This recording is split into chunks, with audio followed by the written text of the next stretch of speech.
Es un orgullo estar aquí. La verdad es que es un orgullo de tal magnitud que a veces uno se emociona. Y es emocionante estar aquí con estas ocasiones. Sé que es duro, sé el esfuerzo que esto supone, sé lo que significa también en las familias, pero muchas gracias. Gracias a todos. La principal razón de elegir Cádiz es porque nos ofrecen un estupendo servicio con el que estamos muy satisfechos.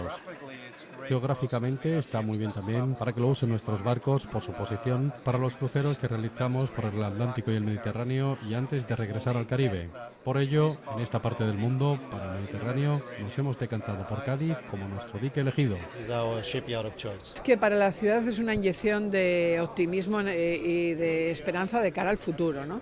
Creo que es una buena muestra de lo que somos capaces de hacer y que estas son las noticias que una sociedad tan castigada por la crisis necesita para saber que nuestra ciudad, nuestra bahía y nuestra provincia tiene un futuro espléndido y que todo depende de nosotros, que tenemos que destacar más las cosas que nos pueden animar para buscarnos horizontes más claros y más contundentes y luchar por ellos. Y nosotros hemos conseguido mejorar nuestros procesos, adaptarnos a este nuevo mercado y hemos empezado a tener nombre en el mundo de la reparación naval de cruceros.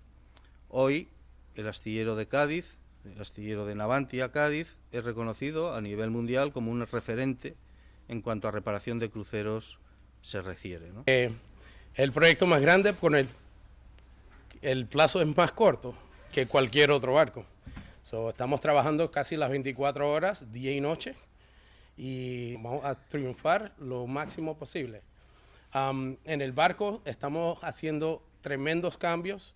Estamos añadiendo 8 barcos de tender, 86 cabinas nuevas, unos bloques que se hicieron aquí en Cádiz, que quedaron espectaculares. Y como le digo, estamos bien contentos.